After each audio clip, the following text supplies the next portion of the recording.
party. Gonna play our guitars and sing you a country song. We'll all be flying higher than a jetliner. And if you want a little bang in your yin yang, come along. Well, we flew through. Well, come on along and welcome aboard to Indiana Sports Beat Radio, of course, coming to you here on this Thursday, September 26th from the Golf Club at Eagle Point Studios. Hope your week has been a good one thus far. If not, hopefully we can pop it up a little bit today on the program. Indiana Sports Beat Reporters segment returns. Dustin Schutte from Saturday Tradition will join us shortly.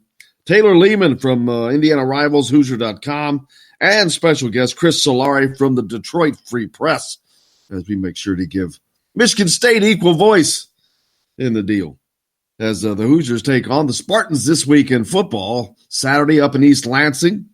Indiana Sports Beat will be there to cover it for you. I don't know why I say Indiana Sports Beat. Hell, I'll be there. It's me. I'll be there. Lots to talk about. Indiana has wrapped up its men's basketball media days sessions. Archie Miller. We'll hear from Archie today. Also some volleyball going on this weekend as Indiana opens up Big Ten play. We may hear from some volleyball. Who knows? We got all kinds of stuff. Marty Brenneman. Big day today. Early game, too. I think 12:30 for the Reds. If you're a Reds fan or just a baseball fan in general, you've got to be mourning the loss of Marty Brenneman from the broadcast booth after today, as this is his last broadcast for the Reds. Man, grew up listening to Marty Brenneman. Marty Brenneman and Joe Nuxall. And this one belongs to the Reds. Boy, if I heard that, that was back in the day when people actually listened to radio. But I certainly did. Certainly my next door neighbor, Kurt, his dad, would always have those games on, man. He'd always be out in the garage tinkering, and that game and that radio was on. And it was on the Reds games. So I got my introduction. And what an introduction it was. I know some guys that are going up there today to the game. Kit Klingelhofer, former SID for Indiana. A few guys are heading up to Cincinnati. What a great day to be there. Tony, I think he said he was there for Joe Nutt. So some big Reds fans. Yeah, that's going to stink, man. Kind of like one of these days, Indiana fans are going to have to go through this with and hopefully not anytime soon, but with Don Fisher. I mean, when you have the best at something, boy, it just, and then you lose it. Wow. Can you imagine Indiana basketball being broadcast without Don Fisher? No. You can't even think about it. Seriously, you can't even imagine that. Will it go on? Yeah. But will it be the same? Hell no. Hell no. When you're used to filet mignon, it's hard to go back to hamburger helper. There you go, boy. That's a good one. But seriously, I mean, Don Fisher didn't start out being the greatest college play-by-play guy around. But he sure got to that point. And he's been there for a long time. Yeah, you're talking about lifetimes, generations of people. Whether you're talking about Don Fisher or Marty Brenneman. Lifetimes of people grew up with those guys. I mean, different generations grew up listening to these people. And it does mean something. It does matter. It's a part of your life. It takes you back to certain memories. It takes you back to certain times in your life. Like no other things can, really. So, man, we should have had a clip. Should have had to have some clips from Marty Brenneman. None more famous than the lines I've already uttered. And this one belongs to the Reds. That kind of a high, peaky voice he has.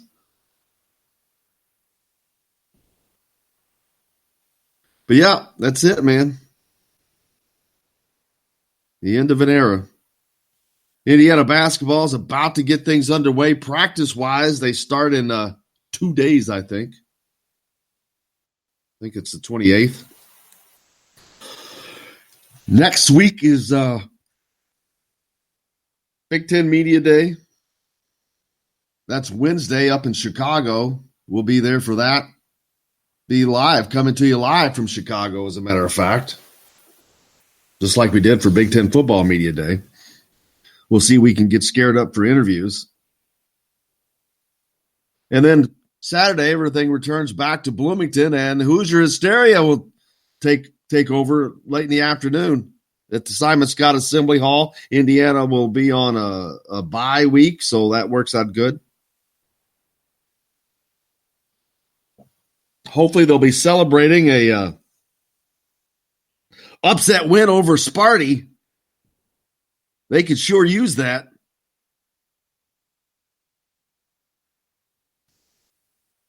You got some Archie ready? Well, we kind of need to have a little bit of it. So the peeps can hear it before we get into the roundtable session, which will take up the rest of the show, or this hour at least. Dustin Schutte from Saturday Tradition, Taylor Lehman from Indiana Rivals, Hoosier.com, and Chris Solari from the Detroit Free Press will be joining us in the next segment. But we did meet and talk with Archie Miller yesterday. I don't know that anything earth-shattering came out of it. Matter of fact, I'm positive it didn't. Other than, and I wouldn't call it earth-shattering, the announcement, the biggest announcement was that Jerome Hunter has been released and can take place in all activities now. That was 2 days ago, though, we found that out. But Archie did meet with the media yesterday for about 25 minutes, answering questions about the upcoming season, a season which to me is I got to tell you, I think it's to make or break. Not miss the NCAA tournament the first 3 years of your existence. I mean, you're treading on times when Tom Crean came in with a program that was decimated. That wasn't the case here, man. That wasn't the case. So this team, they need to make the NCAA tournament this year. The fact that I'm even saying that, I got to be honest with you, it's almost ridiculous that I'm saying that about an Indiana program. But it's true. Sadly, but true. Here's Archie Miller speaking to the media yesterday. Then we'll open it up for questions. All right. Welcome back to another start here of college basketball season. It's always an exciting time. I think for our basketball program in general, we're anxious to get kicked off. It's been a long preseason. It's been a good preseason. Hopefully we'll finish up here in the next 5 to 7 days. But it's been uneventful, so to speak, which is very rare as you start the fall term, where you don't have a lot of hiccups, ups and downs, learning each other. I think our older guys have been very calm. They've been very good with their leadership on and off the floor. And I think our newcomers, two true freshmen and Joey Brunk, those three guys, man, they fit in seamlessly. They've been pleasant surprise, not only from the summertime, but also as we've started school here. And number one, how much they're embracing, the challenge of joining the group, and also the embracing the challenge of, striving to be the better players on our team, better leaders. They're not waiting around to learn. So it's been a good group. And like I said, our staff, we've worked very, very hard to get to this point in terms of the off season and planning. And we're excited to get started like everybody. Okay, first question.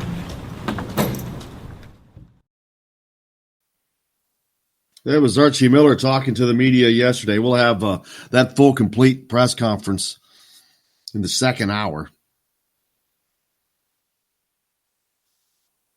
Nothing earth-shattering really came out of it. It was just a lot of very clinical. It was very clinical.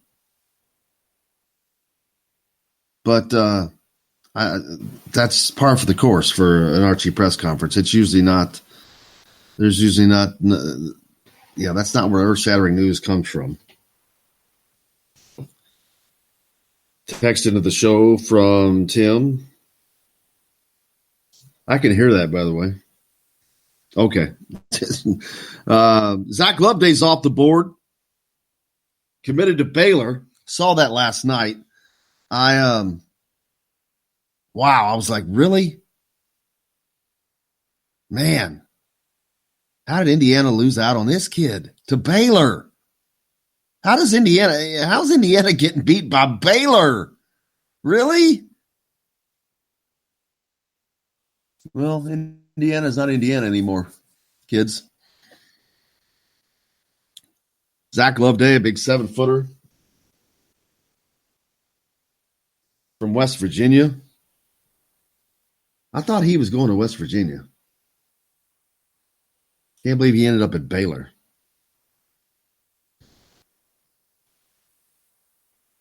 Shame to see, I just brought up the fact that Indiana is looking at potentially missing the NCAA for a fourth consecutive season. That's something that has never happened to a group of four-year players, ever, in the history of Indiana basketball. Deron Davis, Devontae Green, they're looking at that possibility. Let's hope not. But that's on the table. That has never happened in Indiana basketball history. Then you see the missing out on a kid like Zach Loveday. If you wonder why they're not making the tournament, it's because of things like this, not getting these types of players. You've got to have elite talent to be elite. Or you have to be coached to an elite level.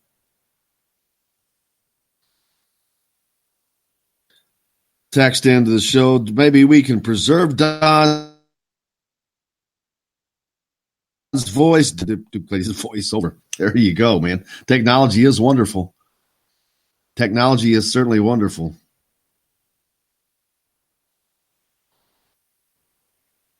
Indiana women's soccer taking on Michigan State on Friday, I believe. The men on Saturday. Sweep, Sparty. Look for a sweep of Sparty.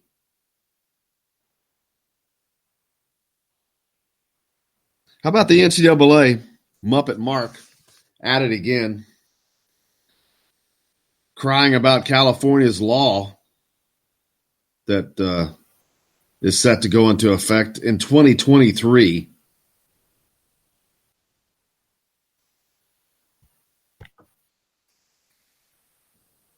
Because players are going to be allowed to benefit from their likeness in California. How it's going to be, it's just going to set the whole thing on fire, according to Muppet Mark. It's just, I don't know how we're going to do it. Oh my God. While we're making our billions and billions of dollars, I don't know how we're going to survive if a kid is making money off of his own likeness. Heaven forbid. How they have not canned that jackass is beyond me. He is a Muppet. He is just straight up a Muppet. There's going to be more states that follow. And then they threaten California by saying, well, if you do this, you're going to potentially put all these schools at risk. They won't be able to play. And one of the state legislators there said, don't you threaten us. Don't threaten California. And then, of course, Muppet Mark shot back. Whoa, why do they think that was a threat? Because you threatened them. You threatened to take away. He couldn't play. Yes, you did. You Muppet. Moron. Swear. How does an organization that large have a moron at the top? And he's nothing short of a moron. Man, hey, we got a lot coming up. It's Indiana Sports Beat Reporters Day, and we've got a slew of good ones. Dustin Schutte from Saturday Tradition, Taylor Lehman from IndianaRivalsHoosiers.com, and Chris Solari from the Detroit Free Press coming up next. Stay tuned. We're back with that right after this.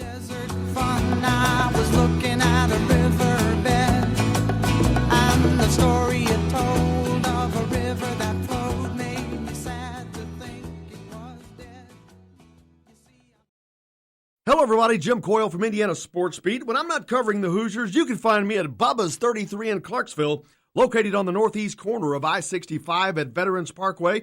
Bubba's 33 has hand-tossed pizzas, bold burgers, and ice-cold beer from a select list of local craft brewers. An incredible food selection, all made fresh daily. Whether you're meeting the team for that post-win meal in the family dining area or meeting friends for happy hour to watch the game on one of Bubba's 50 TVs. Bubba's 33 in Clarksville. Pizza, burgers, beer. We all want a winning smile for those championship photos, and that's exactly what you will get at Reynolds Family Dentistry in Sellersburg. Reynolds Family Dentistry has been serving the dental needs of Hoosier families for over 30 years. Let Doctors Roger and Jay Reynolds take care of your family. Just off of I-65 at 809 South Indiana Avenue in Sellersburg. Call 812-246-3368. That's Reynolds Family Dentistry, 812-246-3368.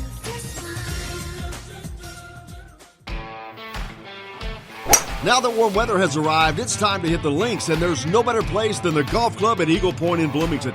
Voted best golf course by the readers of the Bloomington Herald-Times, the golf club at Eagle Point is under new ownership, has new fairways and bunkers, and it's open to the public. When the round's over, there's cold beer and a full menu at the Eagle Point Pub and Bistro. Call 812-824-1100 to make a tee time. That's 812-824-1100. The golf club at Eagle Point in Bloomington. This is AJ Moye. This is Dan Dockett. Hey, this is Michael Lewis, former Indiana basketball player. This is Indiana football coach Tom Allen. This is Jim Coyle with the Indiana Sports Beat. You can always like and follow us on Facebook. Always follow the show rebroadcast on iTunes, Google Play, iHeartRadio, Spotify. TheDailyHoosier.com is a great place to sign up for each and every day, or, of course, on 97.7 The Ref in Evansville. For the best recycling and waste removal service, turn to the area's leader, Sweetland Waste Removal and Recycling, a homegrown company serving southern Indiana since 1995. Sweetland Waste Removal and Recycling serves Floyd, Clark, Harrison, and Washington counties. For excellent service and peace of mind, call Sweetland Waste Removal and Recycling today at 812-944-5642. That's 812-944-5642. Keep life sweet with Sweetland Waste Removal and Recycling. I'm Rain Shaddy, and I'm a Hoosier. As a toddler, you could always find me running around in a cream and crimson onesie and a red IU hat reminiscent of those worn during the world-famous William Tell timeout, shouting, "Go Hoosiers!" Like many other alum, I chose to make Bloomington my home. As a civic and alumni leader, I have become very knowledgeable about our community and would love to share my insights with you as your realtor. Find me on Facebook or call or text me, Ryan Shaddy, with FC Tucker Bloomington Realtors at 765-623-9093. You're on the line with Jamal Meeks, former Indiana Hoosier, number 23, 1992. And I'm on the beat with Jim Coyle. Today's guest is brought to you by Reynolds Family Dentistry of Sellersburg. You need $1 million smile for those championship photos, and that's exactly what you'll get with Reynolds Family Dentistry.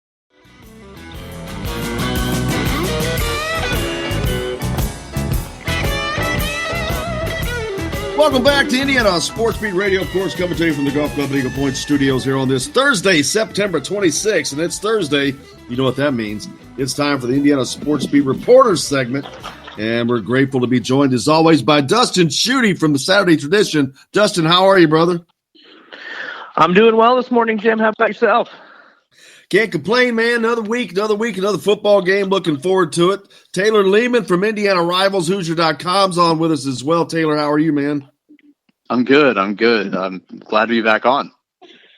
Glad to have you. And our special guest, Chris Solari. We've had him on before from the Detroit Free Press, covers Michigan State, among other things. But, Chris, how are you doing, man?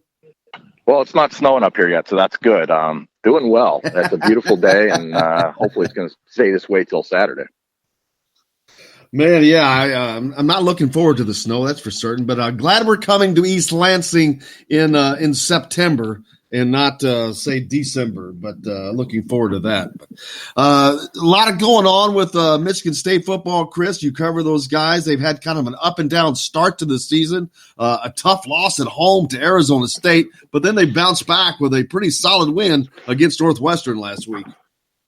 Yeah, and it's been the offense, and that's been kind of, even coming into the season, something that we realized would be the defining factor for what Michigan State will be this year. You know what you get with this defense. I mean, they're ranked, I think, number 5 nationally in total defense, number 3 against the run, and solid against the pass as always. And it's been the offense that's kind of been dictating what's going on. I mean, they've had some sputtering in 2 of those games against Tulsa and in that loss to Arizona State. And then they've had some great games against Western Michigan and a pretty solid one against Northwestern, where they actually converted in the red zone with a couple touchdowns, things that they've struggled to do. So there's some changes that Brad Salem has made to the offense that really has helped this team, kind of just quick hitters and little things that weren't there last year. But it's going to take some time, I think, for them still to develop that rhythm that they need. And Dustin, Indiana's got I don't know if it's an advantage or not, but this week they legitimately didn't really know who the quarterback was going to be, and it's not going to be announced until Saturday. I think most of us have an idea who it's going to be, but do you think that gives the Hoosiers just any kind of an advantage at all? Well, I wish I could tell you yes. I don't know that it does. I would say that I think that the advantage would be maybe if Penix does suit up and he does take snaps under center, because you just haven't seen a lot of him. I know that he's still a young guy, but he has the ability to stretch the field and take off, not quite like Peyton Ramsey can do.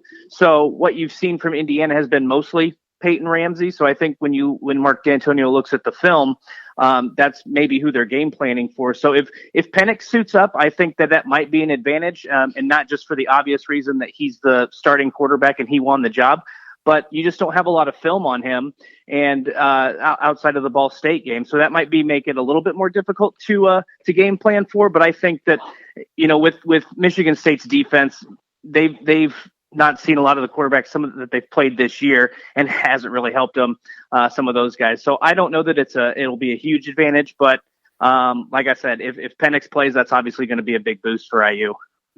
Taylor, I think I expect Michael Penix to play, to be honest with you. I expect him. I don't know if he'll start because he's coming off the injury, but I fully expect him to play in this game because, in my opinion, Indiana does not have a chance in this game if Michael Penix doesn't play. Yeah, no, I tend to agree with you. I mean, when you look at the caliber of defense that they'll be playing in Michigan State, it's very similar to the caliber of defense that Ohio State has. And with Peyton Ramsey, the offense was basically stagnant. There was the play from Donovan Hale to Peyton Hendershot, and then there was the one drive where they drove down the field and it featured a 20-yard run by Peyton Ramsey, but that ended up stalling in the red zone and they kicked the field goal. So when you look at what Peyton Ramsey offers is a much more restricted playbook. You kind of take away the big play factor, like Dustin said. You can't stretch the field as much as you could with Mike Penix. I think if Mike Penix plays, there's at least some chance of the big play factor. And if you can get 2, maybe even 3 of those big plays, you could potentially score enough points if your defense plays well to make this game competitive into the fourth quarter.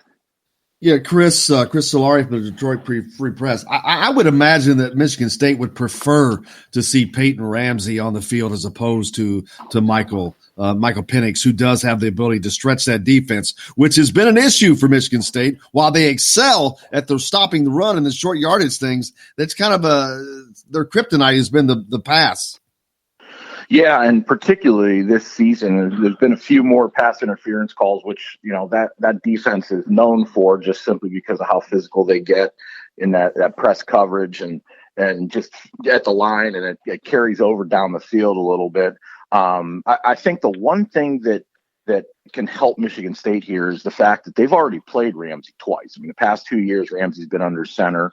And so they've got a pretty good blueprint and idea of what Indiana does with Ramsey and what he does specifically.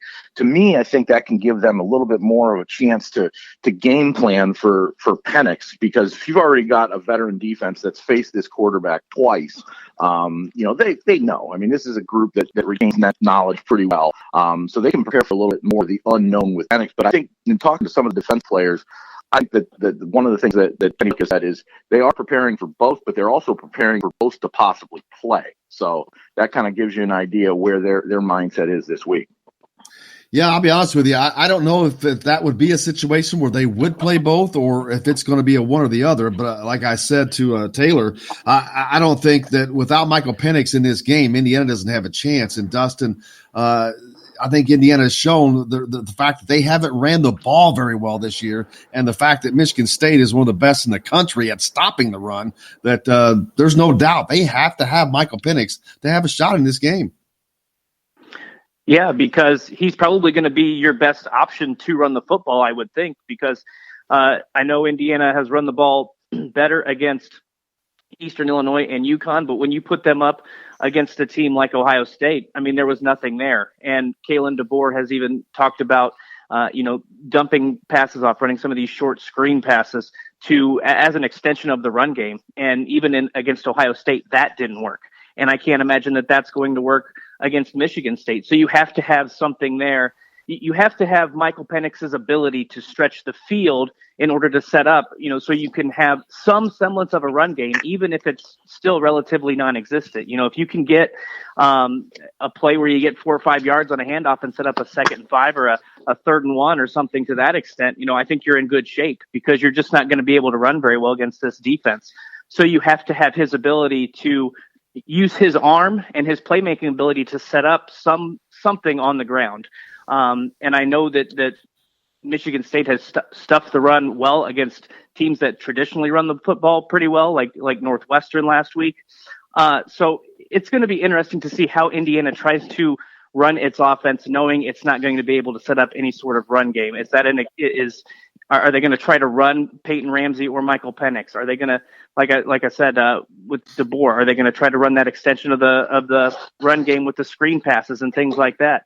And how's that going to work? But I think you've hit the nail on the head, and Taylor and Chris have both hit this too. You've got to have, I think, Michael Penix in the ball game to be able to set up something on the ground, even if it's not very much. Taylor Lehman from Indiana Rivals, thehoosier.com. Also, Indiana had a major blow last week when they lost Coy Cronk. He's a co-captain. He's a stalwart on that line that doesn't exactly have a ton of depth. So losing one of your anchors, that hurts them a lot, especially in a game like this.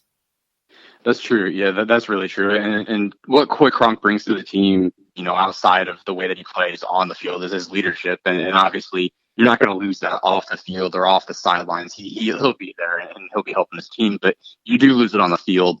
And that was one of 3 seniors that they had along the line, the anchor of that offensive line. And Hunter Littlejohn talked about it yesterday on Tom Allen's radio show, and he said, that's just the way that he was able to help their team on the field was kind of indescribable. And so when you look at, kind of how they plan on replacing Coy Cronk, what they did in the game was they moved Caleb Jones from right tackle to left tackle, and then they put in the right tackle, the backup of right tackle, Devondre Love, and at right tackle. So when moving forward, freshman Matthew Bedford, who was recruited by the SEC and eventually came to Indiana, he's supposed to be a very talented tackle. Tom Allen said it's going to probably be a combination of Devondre Love and Matt Bedford, trying to make up for that loss, with the freshman Aiden Rafferty backing both of those guys up. So whether Caleb Jones is at left tackle or right tackle is kind of I'm assuming it probably depends on who is playing quarterback. Since Mike Penix is left-handed, they probably want Caleb Jones guarding his blind side.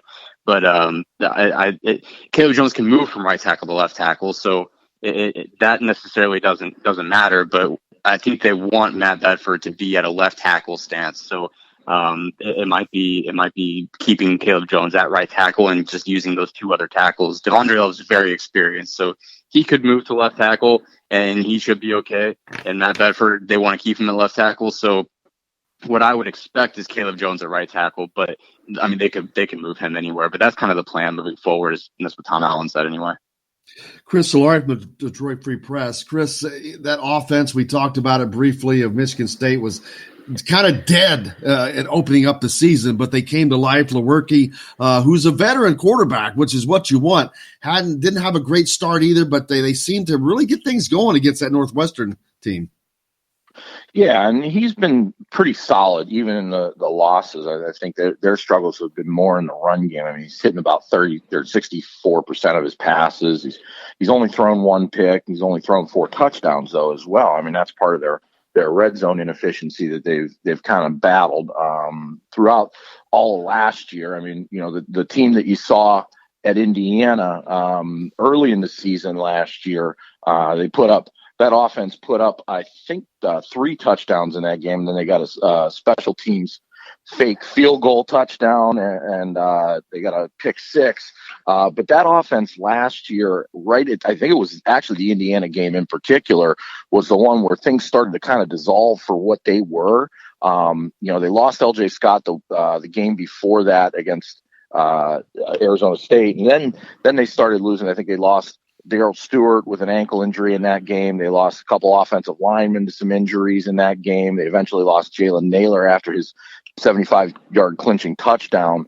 So they never were able to – that just kind of was the start of the injuries that they had a year ago. So they're still trying to develop kind of cohesion up front. I mean, they're battling injuries again on the offensive line this year, which, they're at you talk about left tackles. I mean, that's an important position, and Michigan State's already on their 4th left tackle of the season. They lost Colt Schuens before the year with a back injury. His replacement, A.J.R. Curry, hasn't played because he played briefly against Western Michigan, but he wasn't available for the opener because he suffered an ankle injury. Then they moved Kevin Jarvis from right guard to left tackle. He's now out with a knee injury. So last week they went with 5 guys pretty much for the entire first half, and then blended in a 6th early in that second half. Started to develop some rhythm in the red zone. I mean, some of that was set up by the defense being so stifling and setting them up with short field. They only had 337 yards, but still managed to produce a couple touchdowns and finding tight ends. It's still a work in progress, though. I mean, you can kind of tell that they're trying to implement the ideas that new offensive coordinator Brad Salem has, and very similar. And it's funny because, Brad Salem and Kalen DeBoer were head coaches at the same time, about 3 blocks from each other at Augustana College and the University of Sioux Falls back in mid-2000s when I was living out there. So very familiar with each other, very familiar with the style of play that they like to have. And also on the other side of the ball, Michigan State's defensive ends coach Chuck Bullock coached with Kalen DeBoer at Eastern Michigan a couple years ago. So there's some familiarity there, I think, with all of the systems. That's unique that you covered him before. Well, I have to hit up on that when we come back. We got to take a quick break. But, I look forward to talking to that, to get your thoughts on DeBoer. But we've got Chris Solari from the Detroit Free Press, Taylor Lehman from Indiana Rivals at Hoosier.com, and Dustin Schutte from Saturday Tradition. Stay tuned. We're back with more right after this. Can't you see?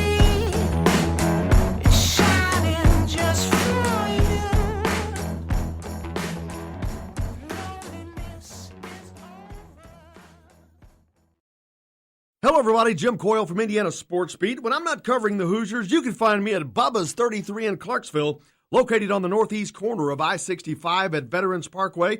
Bubba's 33 has hand-tossed pizzas, bold burgers, and ice-cold beer from a select list of local craft brewers. An incredible food selection, all made fresh daily. Whether you're meeting the team for that post-win meal in the family dining area or meeting friends for happy hour to watch the game on one of Bubba's 50 TVs. Bubba's 33 in Clarksville. Pizza, burgers, beer. We all want a winning smile for those championship photos, and that's exactly what you will get at Reynolds Family Dentistry in Sellersburg. Reynolds Family Dentistry has been serving the dental needs of Hoosier families for over 30 years. Let Doctors Roger and Jay Reynolds take care of your family. Just off of 5 at 809 South Indiana Avenue in Sellersburg. Call 812-246-3368. That's Reynolds Family Dentistry, 812-246-3368. Now that winter has arrived, it's time to hit the links, and there's no better place than the golf club at Eagle Point in Bloomington. Voted best golf course by the readers of the Bloomington Herald-Times, the golf club at Eagle Point is under new ownership, has new fairways and bunkers, and it's open to the public. When the round's over, there's cold beer and a full menu at the Eagle Point Pub and Bistro. Call 812-824-1100 to make a tee time. That's 812-824-1100. The golf club at Eagle Point in Bloomington. This is AJ Moye. This is Dan Dockett. Hey, this is Michael Lord, former Indiana basketball player. This is Indiana football coach Tom Allen. This is Jim Coyle with the Indiana Sports Beat. You can always like and follow us on Facebook. Always follow the show rebroadcast on iTunes, Google Play, iHeartRadio, Spotify.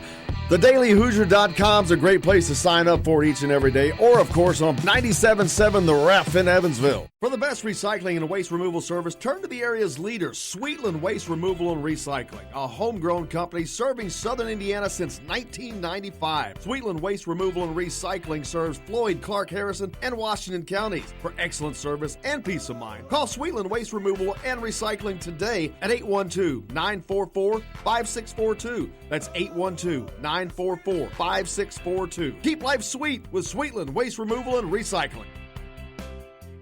I'm Rain Shaddy, and I'm a Hoosier. As a toddler, you could always find me running around in a cream and crimson onesie and a red IU hat reminiscent of those worn during the world-famous William Tell timeout, shouting, "Go Hoosiers!" Like many other alum, I chose to make Bloomington my home. As a civic and alumni leader, I have become very knowledgeable about our community and would love to share my insights with you as your realtor. Find me on Facebook or call or text me, Ryan Shaddy, with FC Tucker Bloomington Realtors at 765-623-9093. This is James Blackman Jr., former Indiana Hoosier. Make sure you're keeping up with the Hoosiers on Indiana Sports Beat. Today's guest is brought to you by Bubba's 33 in Clarksville, with hand-tossed pizzas, bold burgers, and ice-cold beer. Pizza, burgers, beer. Bubba's 33 in Clarksville.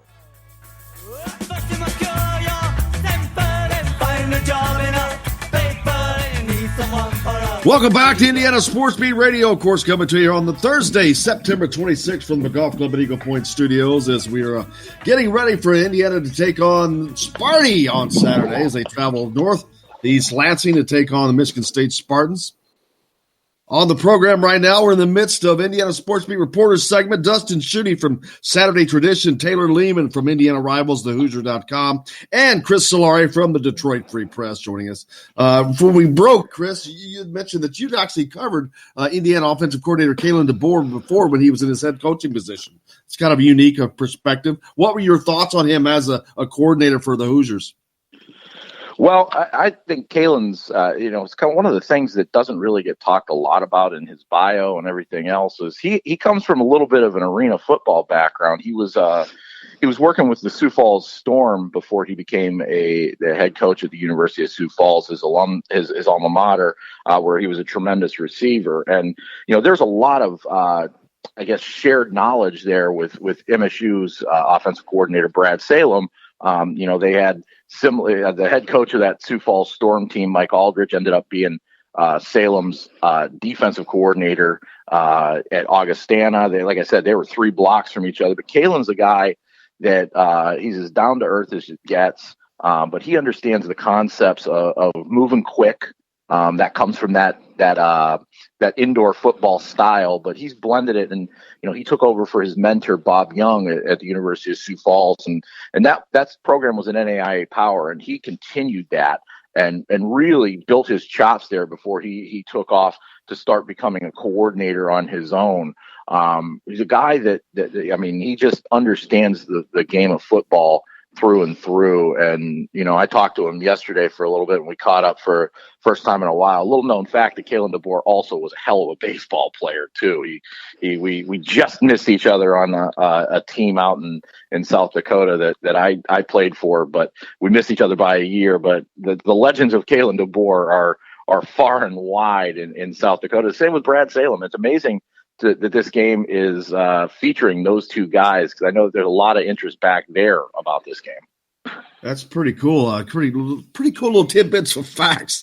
Taylor, there's a lot going on right now in regards to the NCAA talking about the new bill that California has passed and was probably going to go into effect, allowing athletes to benefit off their likeness. The NCAA, of course, making a lot of noise about how it's going to destroy college athletics and this and that and the other thing.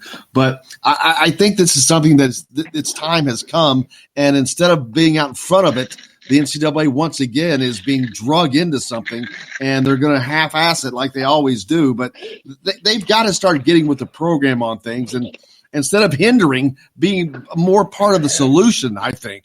But what's your take on that bill and the ability to athletes to make money off their own likeness? Yeah, I mean, I definitely think it's this has been a discussion for so long, it feels like, but it definitely feels like athletes should be allowed to make some type of money, whether it's supposed to come from the schools or not, I don't know, but whether they should be allowed to make money off their likeness, off of endorsements and things along those lines. I mean, I think that if the NCAA is going to make money off of it, then they should make an attempt to back athletes to also make money off of it. I understand that it's amateur sports, but it at some point there has to be some type of give and take, and I think even just allowing the athletes to make money off their likeness, I mean, I think that's the least that could be done on the NCAA's part. And Dustin, in a conference like the Big Ten, man, that's a huge platform for a lot of different athletes at virtually every school. But not all schools. I mean, so not everything is created equal. They would have to find a way to equal it out, I would think. In some manner, either create one gigantic pool and pay out of that, or I'm not sure how they would do it, but there would definitely be some guys that would make a heck of a lot more than guys that you never heard of. Yeah, that's for sure. And I think, there's even been another bill that was proposed. I don't think it was passed or anything like that, but in New York, and that would require schools to actually pay the 15% of what their revenue was to student athletes across the board, and each student athlete would get the same amount of money. And I think I saw a statistic out of Penn State where it would have been, I want to say, over $30,000 per student athlete. So to me, if you're the NCAA, going with the name, image, and likeness bill seems like the better option, rather than trying to figure out how you're going to do that with your athletic department budget and things like that. So I don't know what the answer is, and I don't know the bill well enough to know what they would be able to do. But I would think that there would be some sort of sharing involved, where you have to divvy it up, whether the NCAA puts a certain limit on what you're able to earn, whether it goes into a large pool and everybody from a specific sport or every student athlete is able to draw from it. I don't know what the answer is, but there are a lot of smart people. Well, we hope there's a lot of smart people working at the NCAA that make a lot more money than you or I do, Jim, to make those decisions. And if we're able to throw out ideas, there's no reason they can't, like you said, get out in front of this and come up with some sort of solution before things get really chaotic. Yeah, and Chris, it seems like the NCAA better get with it and get on the bandwagon, as opposed to fighting this, because if they start fighting each individual state, they're just going to be screwed and tie themselves up with ways to fight this, because that threat of taking away NCAA championships and making players ineligible, that's just not going to fly. Yeah, and I mean, we got to always keep in mind the fact that the NCAA is a governing body, but it's made up of its member institutions. And many of those member institutions are federally funded statewide programs. So when you start talking about likeness rights, that involves the individual athlete. When you start talking about set payments for athletes across the board, now you're getting into some serious Title IX problems and I think this is partly why the NCAA and the schools have had such an issue with this as well, is because if you start paying the men's football and basketball players, well, now you get into a Title IX issue of you're not justly compensating then the female athletes in swimming and rowing and all the other sports, which makes it a lot more than just simply let's pay these kids and give them what they're worth. So if I'm looking at it from the NCAA perspective, the best thing for me would be to go with that likeness rights, let them make their money on their own, away from it, whatever it may be. That way, if you have, say, an Olympic swimmer at Indiana in the women's realm, she can go and have an endorsement deal with Speedo or some other opportunities like that. And, that's the way to me to do it, because it takes that equation of the schools out of it. Absolutely. Hopefully they get it figured out as opposed to fighting, like I said, and let that thing go on and cause more issues. But getting back to the game, Dustin, this is a big game for Indiana. Indiana has been up and down. They started out looking good against the non-con opponents, with the exception of Ball State. That was kind of a first game, so they got some stuff out of the way. But they've got some issues that play into the hands of Michigan State. But then again, they've got some positives that also are the passing game that they can put into effect if Michael Penix is, that can also aid them. And they played Michigan State tough the last time they were there. It was a one-score game. Indiana had the opportunity to probably win that game, but they just could not get it done. So playing on the road has not been a problem for Indiana, but they've got to get their offense in line this week because this is a very important game for them. Well, I'm actually gonna differ with you on that, because I think what Michigan State's defense some differential, yes. So you know what Michigan State's defense is going to do, and your offense, you're probably going to be lucky if you get a touchdown. So to me, this game is bigger on Indiana's defense, because this is going to be about field position. This is going to be about getting your offense opportunities to score the football, whether that be by touchdowns or to me, this is a great game. I'm happy, if I'm Tom Allen, that I have Logan Justice as my field goal kicker, because for Indiana, they can't have empty drives. Even if they can get a few field goals here and there, I think that's huge. Indiana's defense has not tackled well through the first 4 games. They have not gotten many takeaways. I think they have 3 through 4 games, which has not been a staple of what Tom Allen has tried to preach since he got to Bloomington a couple years ago. So to me, you've got to find a way to turn Michigan State over. You've got to win the field position battle. And if you can do that and get your offense in scoring position, even if Logan Justice is out there kicking 6 field goals, you're going to give yourself a good chance to win the game. Michigan State's offense has had up and downs. They've played well at times. They've looked bad at times. This is not a game that Indiana is, I don't think, overmatched as far as the scheme standpoint. Michigan State's got a lot of talented players, but their scheme, especially inside not the red zone, but when they get into opponent territory, you saw it in the Arizona State game, has not been great. So I think, to me, this is about Indiana's defense. You have to get your offense opportunities in Michigan State territory. If you can do that, you're going to have a shot in the fourth quarter to get an upset and get a marquee win and get to 4-1. And then you're talking about 2 wins to a bowl game. So I know everybody's talking about how's Indiana's offense going to, how are they going to put up points against Michigan State? But not to be too cliche here, but the best offense is a great defense. And I think that that's what you need to see from Indiana on Saturday. Absolutely. Taylor, he brings up some good points. One good thing for Indiana is against UConn, they were much better defensively. They didn't have the tons of missed tackles like they had in the previous couple of games. They got back on the takeaway bandwagon with not only a takeaway, but a pick 6, 44-yarder. So that was the first time in a year they've had that. So maybe things have turned for this defense. It's like they've gotten their heads out of their backsides and woken up and just not making simple mistakes that they were making early on. Yeah, I was actually hoping to see more takeaways from the defense. I mean, that was the only turnover that they forced, was that pick six. And that was a true freshman two-star quarterback at Connecticut, and he did not look comfortable at all. I was actually looking for more turnovers from Indiana's defense to kind of get that ball rolling, and they still just don't really seem able to force them. And I think Dustin brings up a great point where the defense needs to force turnovers to create positive field position for the offense, because the offense really hasn't had positive field position all season. And in large part, it's because of that lack of turnovers, the 3 in the 4 games. And this is a team that forced 26 last year.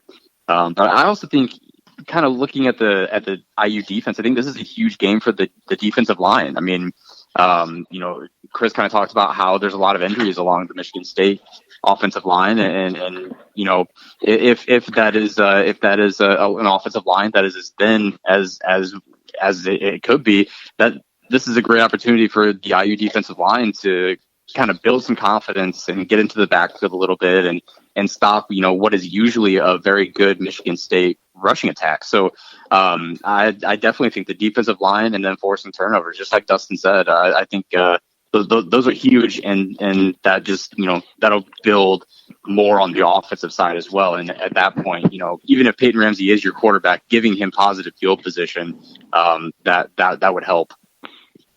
And Chris, just as this is a big game for Indiana, I think this is just as big a game for Michigan State, because they can't lose. They can't afford to lose at home to Indiana. This is not a game that they can just give away. I think it'll have a big effect on their season with the way their season's gone thus far.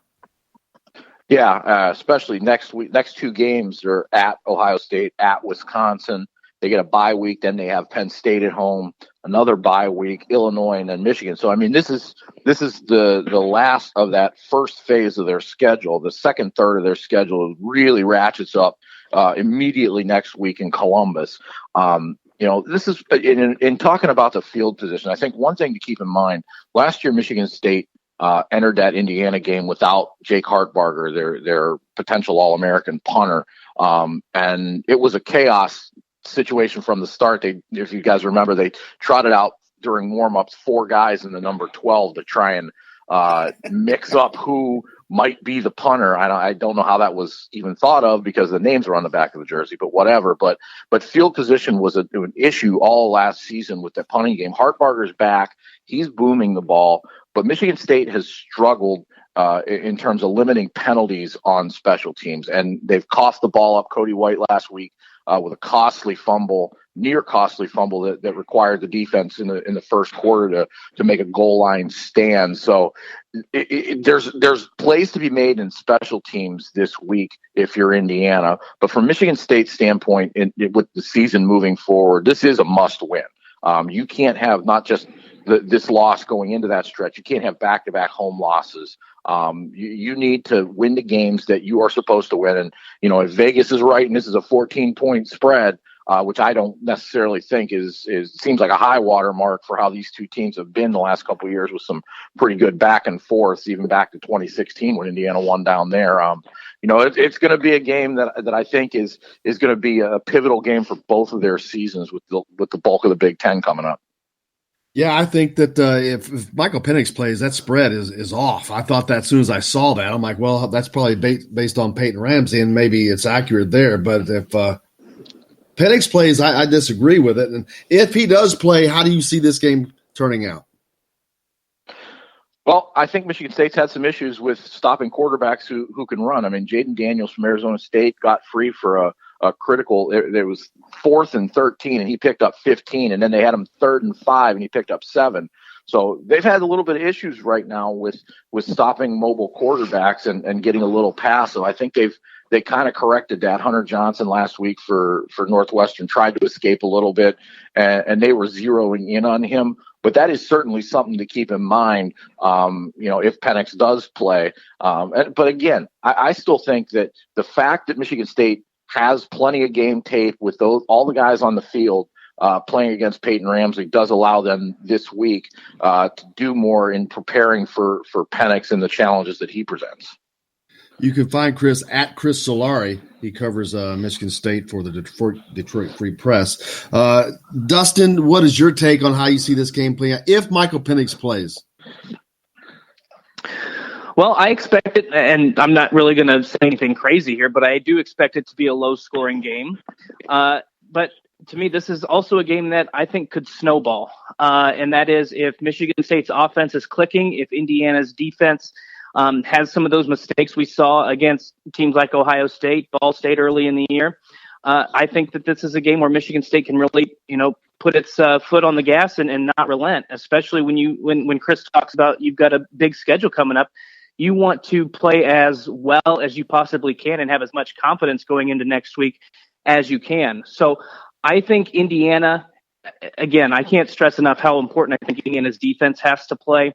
And especially as Taylor said on that defensive line, getting pressure on Brian Lewerke. It really interesting to me. We talked about the Arizona State game and how, they were susceptible to a mobile quarterback.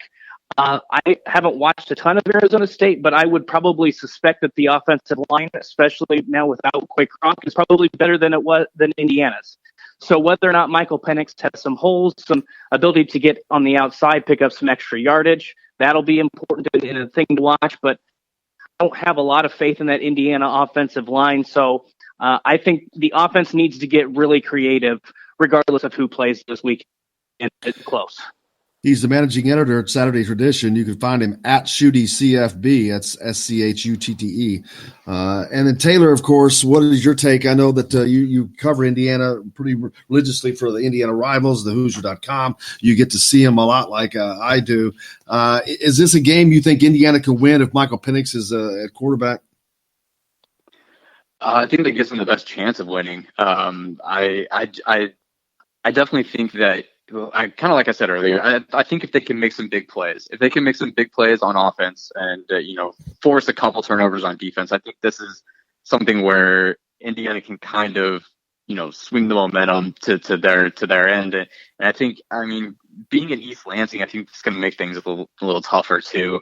And so I think if Mike Penix does play, I think he can stretch the field, and I think Indiana could potentially get something going on the ground. But I definitely think that it's gonna have to take the big plays, like even in the special teams, like Chris said. Michigan State isn't fantastic on kickoff coverage, and David Ellis he's on the verge of breaking a kickoff for some chunk of yardage, and he looks very, very promising from that standpoint. Tom Allen's challenged him going back to before even the Ohio State game, but he's challenged him to bring one back for a touchdown. It hasn't been done since Tevin Coleman. So I think if you can find ways to break off big chunks of yardage, it's going to have to probably come from special teams or in the passing game.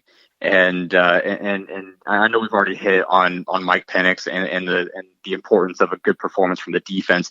I'm just not really sold on the fact that IU is taking care of those tackling issues. I think that's going to come to light again this week, and I think that's going to be a major issue. So I think if Mike Penix plays, it gives them the best chance of winning. But I don't really see kind of a template where IU can overcome, whether the Michigan State offense is clicking or not. I don't see a template where Indiana could necessarily overcome that. We'll certainly see. Chris Solari from the Detroit Free Press, I can't thank you enough, man. I always love having you on. Appreciate it. Look forward to doing it again. Thank you so much. I'm glad I could join you guys. Take care and be well, and see you up here. Absolutely. Taylor Lehman from Indiana Rivals, thehoosier.com. I thank you, brother. I look forward to having you on again, and I will see you on Saturday. Yeah, looking forward to it. Yeah, the safe travels on the way to East Lansing, Jim. You as well. And Dustin Schutte from Saturday Tradition, thanks as always, man. He joins us here each week on the Roundtable. Are you going to make this game, or are you getting out to this one? They're ready to lose Dustin. We may have already lost him. Oh, well, but thanks a lot to Dustin, and we'll see him soon on the way as well. But for those of you that are staying with us, we got more coming up. If you're listening on the radio, that's going to wrap it up for us. Until tomorrow, I will see you on the radio. The rest of you, I'll be back. We'll be back with more on Sports Beat right after this.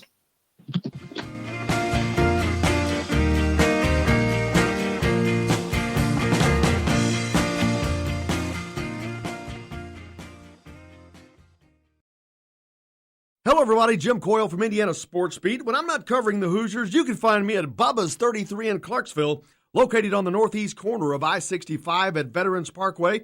Bubba's 33 has hand-tossed pizzas, bold burgers, and ice-cold beer from a select list of local craft brewers.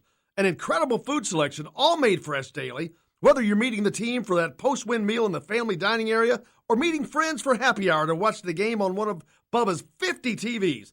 Bubba's 33 in Clarksville. Pizza, burgers, beer. We all want a winning smile for those championship photos, and that's exactly what you will get at Reynolds Family Dentistry in Sellersburg. Reynolds Family Dentistry has been serving the dental needs of Hoosier families for over 30 years. Let Doctors Roger and Jay Reynolds take care of your family. Just off of I-65 at 809 South Indiana Avenue in Sellersburg. Call 812-246-3368. That's Reynolds Family Dentistry, 812-246-3368.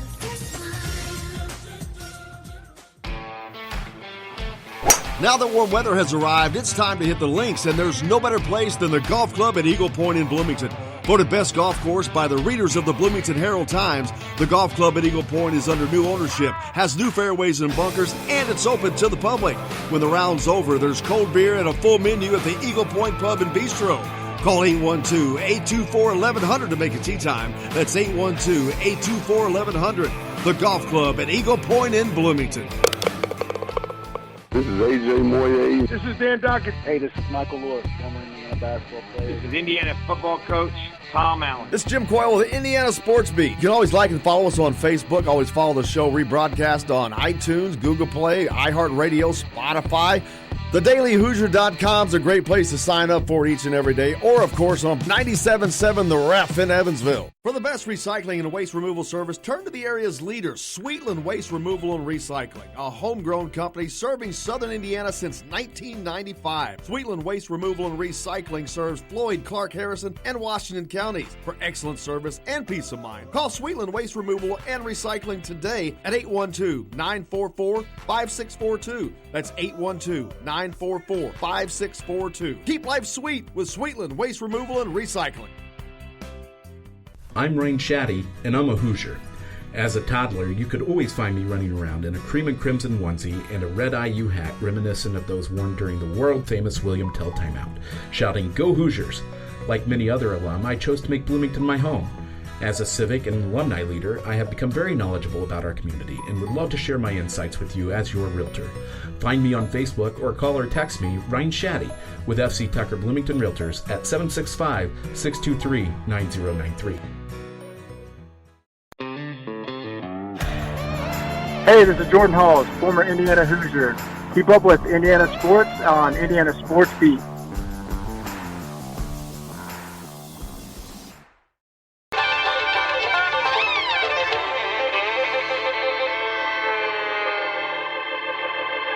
Well, we're coming to your city. Gonna play our guitars and sing you a country song. We'll all be flying higher than a jetliner. And if you want a little bang in your yin yang, come along. Well, come on along and welcome aboard Indiana Sports Beat Radio. Back with you from the Golf Club at Eagle Point Studios. Hope your day's off to a good start. The week's been good. If not, we'll get it headed in that direction. Coming up on the remainder of the program, we got Matt Weaver coming up next. And then Archie Miller met with the media yesterday as part of Indiana basketball's Media Day festivities. It took over 2 days. The players on one day, and then, of course, Archie Miller yesterday. We'll have that complete press conference for you here, so stay tuned for that. And if you missed the earlier hour, you missed the Indiana Sports Beat Reporters segment, you can catch it, of course, on the replay on any place you find a podcast. And, of course, you can go to my Twitter page, and it's got the list of everything where you can find us. Dustin Schutte from Saturday Tradition, Taylor Lehman from Indiana Rivals, and Chris Solari from the Detroit Free Press joined us today. Great discussion. I love these segments, man. They're just it seems like it gets better every week. And especially as Indiana's competition gets better, it offers for better conversation. Chris Solari, of course, from Detroit Free Press, covers Michigan State, so we're able to get in that mix. And we'll do that each and every week. And we'll continue this right through basketball season as well. So looking forward to that. But Archie Miller met with. We'll get to hear from him and what his thoughts on this upcoming basketball season are. We talked about the NCAA and their issues with the law being passed in California, but they better get on the train, man, because it's going to run over them if not. Marty Brenneman, his last broadcast today, a few hours away, as a matter of fact, for the Cincinnati Reds. I know if you guys are heading up for that. Hate to see a great voice like that leave the air. Always enjoy it's like I talked about it earlier, man. It's like listening to Don Fisher do Indiana games. There's just some voices that take you back to places in life, to take you back to memories that traverse generations of people. It's just one of those cool things in life that can bring people together. Marty Brenneman, one of those great voices. Man, grew up listening to it. We'll miss it for sure. And it's like when Letterman went off. You kind of maybe stop listening or watching for a while, but boy, you don't want to. You may not always listen, but it's comforting knowing that it's there, and knowing that it's not going to be there anymore. That's not as quite fun. Not as quite fun. We talked about the NCAA deal on the reporter segment today. Text into the show from Tim. I don't think college players should be paid. They are getting a free education. How do you pay students? One that sits on the bench is paid the same as a star player. In the real world, a student going to school for engineering can co-op at a business and get paid, and sometimes may not get paid. No school pays them to work temporarily at a business. When she graduates, that's when you get a real job and start to earn a salary. Let me make sure I opened it up and lost myself there. Yeah, well, here's the thing. The NCAA and these schools are making millions upon millions of dollars. Yes, they are getting an education. They're definitely getting that. And I think they get more than just an education. They get free health care. They get their room and board taken care of. Every expense they have, they're getting fed every day. They have no expenses. Their only expenses is fund money. But for them to not be allowed to make money off of their likeness, it's nuts. If a school is selling Romeo Langford jerseys, why shouldn't that player benefit? Now, there's also a bill being introduced in New York that will call for the NCAA just to pay a flat fee to all students equally, which will be split up of 15% of their revenue. That may be the best way to go. I don't know. But the thing is, a lot of these students, they're not allowed to have jobs, especially during the season. But I think they can have summer jobs. But during the school year, I do not believe they are allowed to work. They cannot work. There are so many things that the NCAA should be doing, like getting parents to tournament sites. I think that's something that needs to be looked at. When you got people that live in Florida and they're flying them to California, but there's just all kinds of stuff. It's an argument that can be argued either way. Another text in the show. Why is it that Florida, California, and Texas has high schools that have produced the most NFL players, except Fort Union Military Academy High in Virginia has produced the most, 69. Louisville's Male High came in at number 9 with 28 players. Well, it's the biggest institutions, the biggest states. Florida is a warm weather state that they're playing year round. Believe me, playing anything year round makes you better. California and Texas, they're two of the largest populated states in the country. California, obviously the largest, and Texas right there with them. So you got the biggest pool to choose from. That's pretty much why that have the largest cities. You're talking about Los Angeles, San Diego, San Francisco, Houston, Dallas, Austin. Jake's throwing Austin in there. It's not the bigger cities, but San Antonio. I mean, these big cities, man. These are some of the biggest cities in America, and that's why you've got the biggest pool to choose from. But, hey, we got a lot coming up on the program today. Like I said, Matt Weaver coming up next, and then after that, you're going to hear Archie Miller from yesterday's press conference. But we've had a great show already. We've got more coming up. Stay tuned. Indiana Sports Beat from the Golf Club at Eagle Point Studios. Back with more right after this.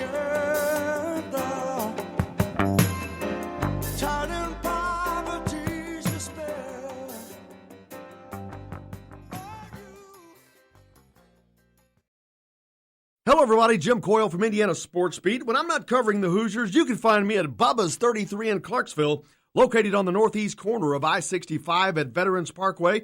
Bubba's 33 has hand-tossed pizzas, bold burgers, and ice-cold beer from a select list of local craft brewers. An incredible food selection, all made fresh daily. Whether you're meeting the team for that post-win meal in the family dining area or meeting friends for happy hour to watch the game on one of Bubba's 50 TVs. Bubba's 33 in Clarksville. Pizza, burgers, beer. We all want a winning smile for those championship photos, and that's exactly what you will get at Reynolds Family Dentistry in Sellersburg. Reynolds Family Dentistry has been serving the dental needs of Hoosier families for over 30 years. Let Doctors Roger and Jay Reynolds take care of your family. Just off of I-65 at 809 South Indiana Avenue in Sellersburg. Call 812-246-3368. That's Reynolds Family Dentistry, 812-246-3368.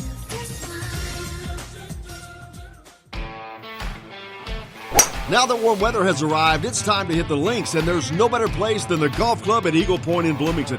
Voted best golf course by the readers of the Bloomington Herald-Times, the Golf Club at Eagle Point is under new ownership, has new fairways and bunkers, and it's open to the public. When the round's over, there's cold beer and a full menu at the Eagle Point Pub and Bistro. Call 812-824-1100 to make a tee time. That's 812-824-1100. The Golf Club at Eagle Point in Bloomington. This is AJ Moye. This is Dan Dockett. Hey, this is Michael Lord, former Indiana basketball player. This is Indiana football coach Tom Allen. This is Jim Coyle with the Indiana Sports Beat. You can always like and follow us on Facebook. Always follow the show rebroadcast on iTunes, Google Play, iHeartRadio, Spotify. TheDailyHoosier.com is a great place to sign up for each and every day, or, of course, on 97.7 The Ref in Evansville. For the best recycling and waste removal service, turn to the area's leader, Sweetland Waste Removal and Recycling, a homegrown company serving southern Indiana since 1995. Sweetland Waste Removal and Recycling serves Floyd, Clark, Harrison, and Washington counties. For excellent service and peace of mind, call Sweetland Waste Removal and Recycling today at 812-944-5642. That's 812-944-5642. Keep life sweet with Sweetland Waste Removal and Recycling. I'm Rain Shaddy, and I'm a Hoosier. As a toddler, you could always find me running around in a cream and crimson onesie and a red IU hat reminiscent of those worn during the world-famous William Tell timeout, shouting, "Go Hoosiers!" Like many other alum, I chose to make Bloomington my home. As a civic and alumni leader, I have become very knowledgeable about our community and would love to share my insights with you as your realtor.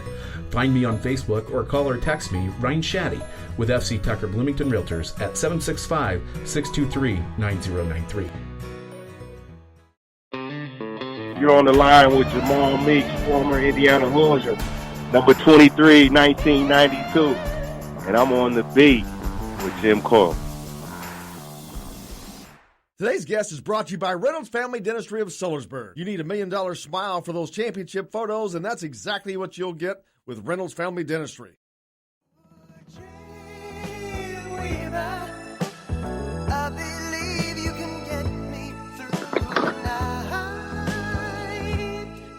I also think Peyton Manning, his dad would have said Peyton Manning. Peyton Ramsey has done a great job. He's a gamer. He knows where to go with the ball. He gives you scramble ability. He understands the defenses he's reading. There's Mark D'Antonio talking about Peyton Manning, Peyton Ramsey, whomever. Indiana's going to be running out there quarterback this weekend. Joined now by our good friend Matt Weaver from Pigs.com. Matthew, how are you, brother? I'm doing okay. How are you guys? Good, good. Do you think that D'Antonio is buying not knowing who the quarterback is going to be on Saturday? Yeah, probably not. But that's coach speak for you. I mean, he probably knows that IU has a decent idea, and I think IU has a decent idea who's going to be the quarterback. But you're not gonna call out another coaching staff. So Oh, no. I mean, Yeah. they're actually being polite and running the clips of Peyton Ramsey out there, which that's what he's got to go with because that's what they ran out there last time. But we're all hopeful that Michael Penix will return. I think that he will. I think that he has to for Indiana to have any chance in this game because Michigan State, obviously known for having a very good defensive team this year, means Indiana to have a chance. To me, they've got to have a way of stretching this field against that team. Yeah, and it's not just. I mean, vertically obviously is a big part of it, but it's just also being able to kind of stretch it horizontally a little bit down the field too, where you're on one hash. You can run plays to the far sideline at 15 to 20 yards. With Peyton Ramsey, it's just tough to do because it's just the arm strength is lacking. Whereas with Michael Penix, it's a throw that he can make with relative ease. So. And then just the throws, throwing guys open, throwing guys to where they can get yards after the catch. Ramsey was percentage-wise was really good against UConn, but you still saw some throws that were behind guys. They had to kind of slow down a few times. And they played a good game, don't get me wrong, but that's a big difference when you're playing at Michigan State, getting that guy where he can catch the ball, get up the field for another 5 or 10 yards, or he has to stop and he gets tackled where he is. That's a big difference. That can make a big difference in the game. Those 10 yards, that's one first down right there that you don't have to get. So it'll be interesting. I'm with you. I'm leaning towards. I think Penix plays. Coach Allen saying that they expect him to practice was kind of a sign to me that it's looking good. But we'll have to see. Hopefully, there's no setbacks and he's ready to go on Saturday. Yeah, Indiana definitely is going to be without Coy Cronk, who is one of their anchors or co-captain, one of the linchpins on that offensive line, which is not exactly the deepest in the conference on top of that. So they're going to have to get some special play out of the offensive line Saturday. Yeah, I mean, that was going to obviously be the case whether Coy played or not. I mean, this is the front seven from Michigan State's really, really good. I mean, they're loaded with really good players. They got Joe Bachie, the linebacker, is really just terrific player, and just guys all across the board. And it's a well coached defense. I know the defensive line coach up there, Ron Burton, and he's a heck of a coach. He does a great job, and so. They're gonna have to play pretty well. You don't have to go out there and pop off 5 yards a carry. You don't have to run for 220, 240 yards, but you got to at least be productive enough that you keep them honest. I mean, if you're getting stopped at the line of scrimmage every time or in the backfield or you're basically getting nothing, you got to be at least a little bit productive, whoever the quarterback is, to at least keep Michigan State honest. And obviously, if Penix is out there, it probably changes how they kind of line up and how they do things defensively. But they're still going to do what they do. I mean, they're probably going to play a lot of man coverage. They're probably going to press our receivers and try to walk guys up in the box, whether it's Penix or Ramsey, and make the quarterback beat them and see if their guy's better than the Indiana's guy. And that's how they do things. That's how they play. And I would expect it to be any different on Saturday. Yeah, the only even with Michael Penix in there, he has only played a handful of games, so he does not have a ton of experience. He's still a freshman quarterback, so he's going to be under a lot of pressure. Whether not necessarily pressure in the backfield, but the one-on-one coverage, being able to pick those things up quickly. That's a lot of pressure for a freshman. Yeah, and then obviously you take it. You're on the road for the first time ever. Obviously they played at Lucas Oil, but that was obviously a pretty sterile environment, pretty neutral environment. This will be a lot different. Spartan Stadium can be a loud place when the fans really get into it, and we'll see what kind of crowd they have on Saturday. But it's I've been to a lot of games up there. I used to live up there when I was younger, and it's a great college football stadium and a good place to watch a game. And they got good fans. But then like you said, you factor in the opponent and their how good they are defensively, and the defensive minds they have on that staff with Antonio and his D coaches. It's going to be a real test for Penix if he plays, and he's just going to have to stay within himself. Don't try to do anything you can't do. Don't force it. Sometimes it's okay to punt the ball, and take what they give you. And then when your opportunities come up, they make them happen. I mean, you will have opportunities to make plays against Michigan State. The last few years, Indiana's had opportunities to do it. And when they happen, you just got to take advantage of them. But take your medicine when you have to, and don't do anything silly to give them some garbage points. And another big key item for Indiana is going to be Indiana's defense. While they played better in their last game, this is going to be their sternest test, not Ohio State withstanding, of course. But Lewerke and company, they got a little bit better in between watching them lose to Arizona State and then beating Northwestern. That offense picked up the pace a little bit. Yeah, with me, I mean, and this is the case with a lot of teams, but really in Michigan State, it starts with the run. I mean, they run the ball to set up their passing game. They're a little bit old school in how they do things and the play action and that kind of stuff. And so to me, it's going to start with that. I mean, if you can kind of stuff them up front and get them into some down and distances that they're not comfortable with, second and long, third and long, you give yourself a real chance, and you give yourself a chance to maybe get some takeaways, get some big plays. But you gotta be good on the early downs against the running game, and however that's got to be. But you got to be stout in that area, and if you can do that, then defensively you should give yourself a shot. And I don't know what the score will be. I don't know if you have to hold them to, but if you can hold Michigan State to a certain score, they're offensively you're gonna have a chance, and they're not real explosive. I mean, I know they've had some, they've gotten a little bit better, but this is not a real explosive team. I mean. Big plays are they're more of a grinding out team. They do have some playmakers, but it's going to come down to, like I said, being stout against the run and trying to get them into those downs and distances that makes their work a little uncomfortable.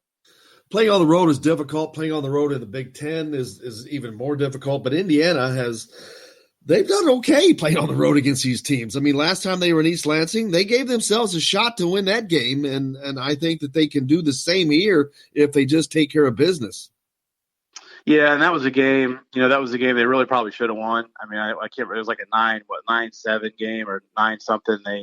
IU had the ball in the red zone, I think 3 times. One time, I think inside the 5, and only got field goals. So that really hurt. If you get a touchdown on just one of those, and that outcome's probably different, but it is what it is. You got to go do it. And so, they shouldn't be, I don't think they should be intimidated. I think as disappointing and as bad as the Ohio State game was a couple weeks ago, now you kind of got an idea of what you're going to be facing. This isn't going to be new.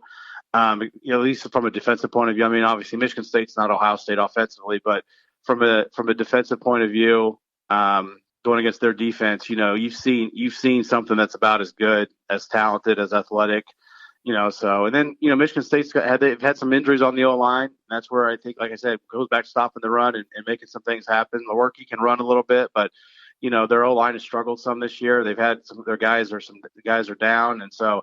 Hopefully that's where Indiana can take advantage and make some plays and really getting off to a fast start, getting a lead in this game. You don't want to fall behind like they did last year against Michigan State. It's real hard to come back against them.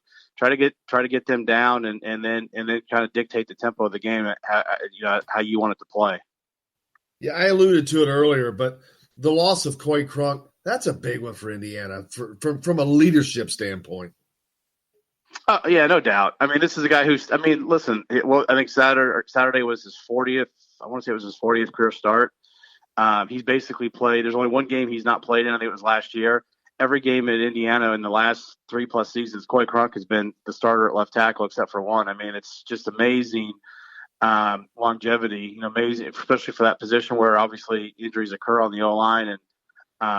For him to, it's a shame. The silver lining is, and we'll see what happens, but at least the silver lining is he is within the window to get the red shirt if he so chooses. And, that'd be great if he could, getting him back next year would be a huge boost for the O-line since they have to replace a few guys. But yeah, it's tough. And, if you move Caleb Jones over to left tackle, obviously he's not done that hardly at all in the game. He played a little bit last year in the Minnesota game, but not very much. And then if you do that, you're putting a guy in at right tackle, whether it be Devondre Love or Aiden Rafferty that, has basically played very, very little in their career. So, or if you play Matthew Bedford at left tackle, you're playing a true freshman against, Kenny Willekes and some of those guys up there. So, I would think you're probably gonna have to use the tight end a lot. to help block out, keep Bjorsen in there, maybe not go as many 3 wide receiver sets or whatever, maybe play more 2 tight ends and try to help out your tackles as much as you can. And if it's Penix, maybe you try to help out the right side a little bit more because it's his blind side. But, they're going to, this is football. Guys get hurt and you got to come together and somebody's got to step up and Michigan State or anybody else on the schedule is not going to be crying for you because you lost Coy Cronk. Yeah, you talk about using the tight end. Peyton Hendershot leads the team in receptions with, I think, 18 on the season. He has certainly gotten a lot of targets, but he's going to continue to get that.